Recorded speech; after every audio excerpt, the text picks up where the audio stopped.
had to shell out cash every time you went to Google or Yahoo, every time you went somewhere that required a lot of broadband. Net neutrality, they call it. It's in big trouble. Who wins, who loses, and what this means for the little guy, that's just ahead from the Fox News deck. We could be witnessing the end of the internet as we know it. It sounds kind of dramatic, but it's on point. That's how some analysts are describing a major ruling which could change how much we have to pay to get online and what sites we can all visit. A federal court ruled that internet providers are free to block or slow down access to virtually any website. Think of it kind of like cable TV. Last summer, Time Warner blacked out CBS for several weeks here in New York City because of a dispute over fees. Analysts say that same thing could now happen between Time Warner, Verizon, or Comcast, or even, say, Google.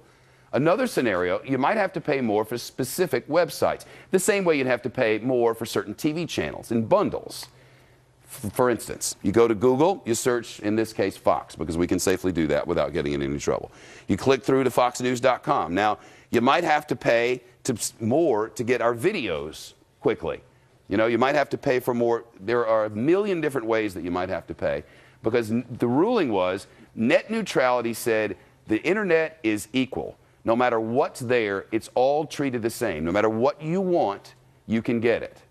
They say that this would make for better online service. But opponents say it will eventually limit our access to the internet and could cost all of us a lot more money. Joining us now is tech guru Larry Fishelson. He's the CEO of the telecommunications company Dynalink. Good to see you. Good to see you. We pre-interview all of our guests, our bookers do, so that we have an idea of what their position is. And I looked at this and I saw that you say this is good for the companies and the consumers. Absolutely. This was a terrible piece of legislation, and it was a wonderful court ruling yesterday. The best thing going out there right now is the internet. The internet right now is free and open. So to call net neutrality neutral and call it open is the opposite. It's not neutral and it's not open. You sound like a corporate shill. Well, you know what it is? The internet. Well, you do. Okay, I might sound like corporate shill, but the whole idea with the internet is you could use anything on the internet. So what the government's trying to do is to get into tax it and regulate it. Now, it's a business, and it's a for-profit business in the private world. So the carrier's got to go ahead and build out networks and broadband so everybody gets that service. So now people with money will have more access than people without money. No, and the whole idea behind the internet in the first place was that everybody has equal access. It's not just for rich people. Everybody has access. But that's not and this shoots a hole in that.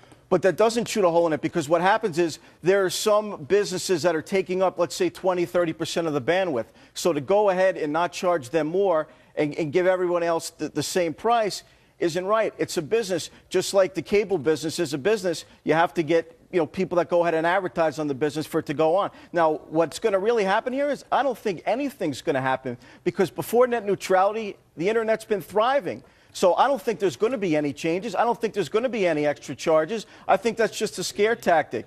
Well, the whole internet disagrees with you, and every single fact that you read about what net neutrality is, how the internet was born, what it's meant to do, flies in the face of everything you're saying. So I don't understand how you make that. Who pays you? Well, what this says is they got to stop. I have my own business, so nobody's paying. Right, There's no conflict of interest. I've been in the telecom business over 20 years. Right on. Why it's great for the consumer is you have all these other businesses, Google, Facebook, Amazon, that spawned from the internet. So if the internet stays open, you're going to have more e-commerce come out. You're going to have more entrepreneurs. You're going to have more creation of wealth around the whole country. Yeah, but the ones that are monopolizing the internet now can start charging individuals more. For instance, the Googles and the Amazons of the world can now charge for services that right this moment are free. And people who have money will then have access to that, and people who don't will not. Right? Well, I mean, isn't that true though? Well, is that a yes or a no? It's a yes, but in the whole world, it's a profit business. So if you can't afford, not everything's necessity. If you can't afford to get a certain product and you don't make the money to get that product, then you can't get that product. But this is a free market. But this is a free market society that works. It's the free market. Neutral. It's working right now just fine, isn't it? It is working right now. So what the government's trying to do here is nationalize it, come in so they could tax it and regulate it and control it.